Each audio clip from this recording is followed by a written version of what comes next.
ಪಾರ್ವತಿ. ಮನೆ ಮುಂದೆ ರಂಗೋಲೆ, ಮುಖದಲ್ಲಿ ನಾಚಿಕೆ. ಏನತ್ಗೆ ಹಬ್ಬ ಆಗೋಯ್ತಲ್ವಾ? ಬೇರೆ ಏನ್ ವಿಶೇಷ? ತುಂಬಾ ಕಲರ್ ಆಗಿ ರಂಗೋಲೆ ಹಾಕ್ತಿದ್ದೀರಾ? ಇವತ್ತಿಂದ ಪ್ರತಿದಿನ ನನಗ್ ಹಬ್ಬನೇ ಪಾರ್ವತಿ. ನನ್ ಮನಸ್ಫೂರ್ತಿ ಸಂತೋಷನೇ ತುಂಬಿದೆ. ಅದಕ್ಕೆ ಈ ರಂಗೋಲಿ. ಅಬ್ಬಾ, ಮೊನ್ನೆ ನಾವ್ ರಂಗೋಲಿ ಹಾಕ್ದಾಗ ಬಹುಮಾನ ಸಿಗ್ಲಿಲ್ವಲ್ಲ, ಇನ್ಮೇಲೆ ನಾನು ಹಾಕೋ ಪ್ರತಿ ರಂಗೋಲೆಗೂ ಮೊದಲನೇ ಬಹುಮಾನ ಬರುತ್ತೆ, ನೋಡ್ತಾ ಇರು. ಗೊತ್ತಾಗ್ತಿದೆ ಬಿಡು. ಅಷ್ಟಕ್ಕೂ ಇಷ್ಟು ಸಂತೋಷಕ್ಕೆ ಕಾರಣ ಏನೋ? ರಾತ್ರಿ ನನ್ ಮಗನ್ನ ಆದ್ಯನ್ ರೂಮ್ ಒಳಗಡೆ ಹೋಗೋಕ್ ಬಿಡ್ದೆ ಹೊಲಕ್ ಕಳ್ಸದ್ನಲ್ಲ. ಹೌದಾ? ಈ ವಿಷಯ ಚಾರು ಗೊತ್ತಾದ್ರೆ ಎಷ್ಟು ಖುಷಿ ಪಡ್ತಾಳೋ. ಈಗ ಅದ್ರ ಚರ್ಚೆ ಅವಶ್ಯಕತೆ ಇದ್ಯಾ? ಹೇಳ್ತಿರೋಳ್ಗೆ ಪೂರ್ತಿಯಾಗಿ ಹೇಳಕ್ ಬಿಡೆ. ನೀವ್ ಹೇಳಿ ಅತ್ಗೆ. ರಾತ್ರಿ ಅವಳೊಬ್ಳೇ ರೂಮಲ್ಲಿದ್ಲು. ಎಷ್ಟು ಧೈರ್ಯ ಇದ್ರೆ ನನ್ ಜೊತೆನೆ ಚಾಲೆಂಜ್ ಮಾಡ್ತಾಳೆ. ಈ ಅತ್ತೆ ಜೊತೆ ಆಟ ಆಡಕ್ ಬಂದ್ರೆ ಅವಳು ಸೋಲ್ ಗ್ಯಾರಂಟಿ ಅನ್ನೋದು ಅವಳಿಗೆ ಅರ್ಥ ಆಗಿರತ್ತೆ. ಆದ್ರೂ ಒಬ್ಳೆ ರಾತ್ರಿ ಎಲ್ಲ ಹೇಗ್ ಮಲ್ಕೊಂಡ್ಲೋ ಏನೋ. ಇನ್ನು ಮುಂದೆ ಪ್ರತಿದಿನ ರಾತ್ರಿ ಅವಳು ಒಂಟಿಯಾಗೆ ಮಲಗ್ಬೇಕು. ನನ್ ಕಾಲ್ ಹಿಡ್ಕೊಂಡು, ತಪ್ಪಾಗೋಯ್ತು ಅತ್ತೆ, ನೀವ್ ಹೇಳ್ದಾಗೆ ಕೇಳ್ತೀನಿ, ನೀನೇ ನನ್ಗೆ ತಂದೆ, ತಾಯಿ, ಗುರು, ದೈವ, ನಿನ್ ಮಾತೆ ನನ್ಗೆ ಶಾಸನ ಅಂತ ಬೇಡ್ಕೊಳ್ಳೋವರೆಗೂ ನಾನ್ ಅವಳನ್ ಯಾವ್ದೇ ಕಾರಣಕ್ಕೂ ಕ್ಷಮಿಸಲ್ಲ. ಹಾ,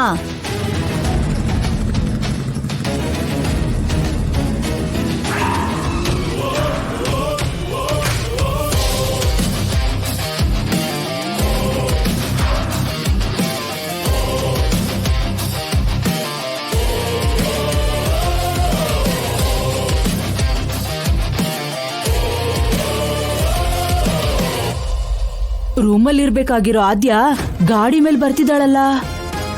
ಇದೇನತ್ಗೆ ಆದ್ಯ ರೂಮಲ್ಲಿದ್ದಾಳೆ ಅಂದ್ರಿ? ಇವರಿಬ್ರು ಹೊರಗಡೆಯಿಂದಾನೆ ಬರ್ತಿದ್ದಾರೆ.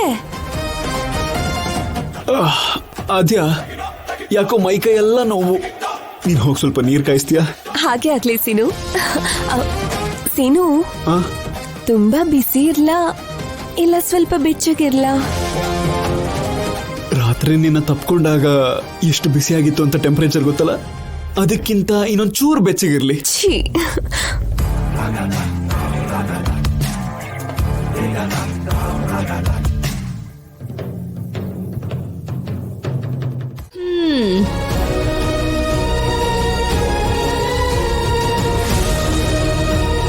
ಸಾಕ್ಸ್ ಹಾಕೊಳ್ಳಣ್ವಾ?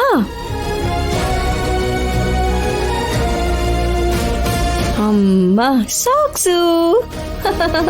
ಪೌಡರ್ ಹಚ್ಚೋಣ. ಪೌಡರು, ಪೌಡರ್ ಇಲ್ಲಿ.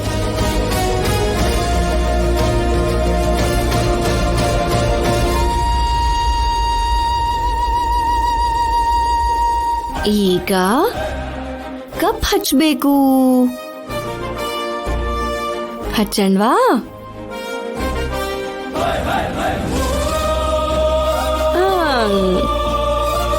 ಮತ್ತೆ ಪೌಡರ್.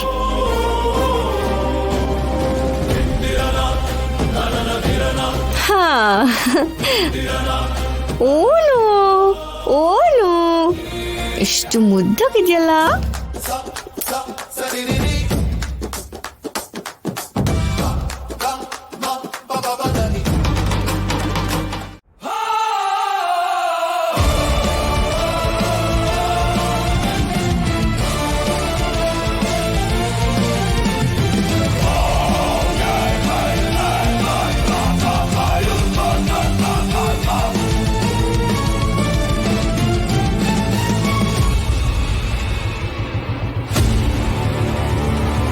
ಆ ಪತ್ರಗಳು ಇವ್ರ ಕೈ ಸೇರ್ಬಿಡ್ತಲ್ಲ.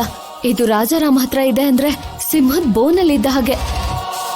ಅದನ್ನ ವಾಪಸ್ ಪಡ್ಕೊಳ್ಳೋದು ಅಷ್ಟೊಂದು ಈಸಿ ಅಲ್ಲ. ಅವ್ರನ್ನ ಕರ್ಕೊಂಡು ಹೋಗಿದ್ರೆ ಸುಮ್ಮನೆ ನೋಡ್ಕೊಂಡು ನಿಂತಿದ್ಯಾ? ಅವ್ರು ಯಾರು ಅಂತ ನಿನಗೆ ಗೊತ್ತಲ್ವಾ? ಅವ್ರ ಎದುರುಗಡೆ ಹೋಗಿ ಅದನ್ನ ಕಿತ್ಕೊಳ್ಳೋದು ಅಂದ್ರೆ ಈಸಿ ಅನ್ಕೊಂಡಿದ್ಯಾ? ಟ್ರಾನ್ಸ್ಫಾರ್ಮರ್ ಹತ್ರ ಇಟ್ಕೊಂಡ್ರೆ ಸತ್ ಹೋಗ್ತ್ಯಾ.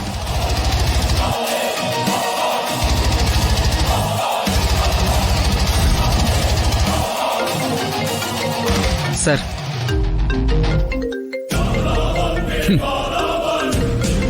ನಿನ್ನ ಫ್ರೆಂಡ್ ಕಾಲ್ ಮಾಡ್ತಿದ್ದಾಳೆ.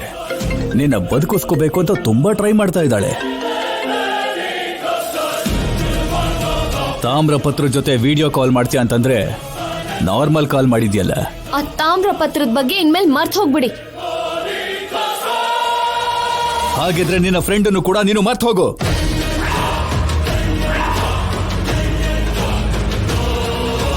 ನಾನು ಹೇಳದನ್ನ ಸರಿಯಾಗಿ ಕೇಳಿಸ್ಕೊಳ್ಳಿ. ನಾನು ತಾಮ್ರದ ಪತ್ರದ ಬಗ್ಗೆ ಬಿಟ್ರೆ ಇನ್ಯಾವ್ದ್ರ ಬಗ್ಗೆನೂ ಕೇಳಲ್ಲ. ನಾಟಕ ಆಡ್ತಾ ಇದ್ಯಾ? ನಿನಗ್ ನನ್ ಬಗ್ಗೆ ಗೊತ್ತಿಲ್ವಾ? ರಾಜಾರಾಮ್ ಬಗ್ಗೆ ನಿಮಗ್ ಗೊತ್ತಲ್ವಾ?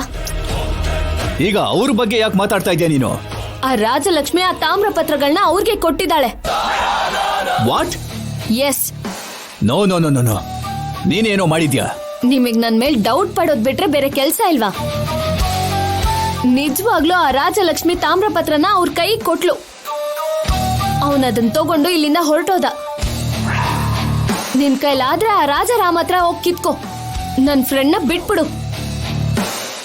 ಬೇಕು ಅಂದ್ರೆ ನನ್ ಜೊತೆ ಇದಾನಲ್ಲ ಮುನ್ನ, ಅವನೇ ಹೇಳ್ತಾನೆ ಕೇಳು. ತಗೊಳ್ಳೋ, ನೀನ್ ನೋಡಿದ್ದನ್ ಹೇಳು.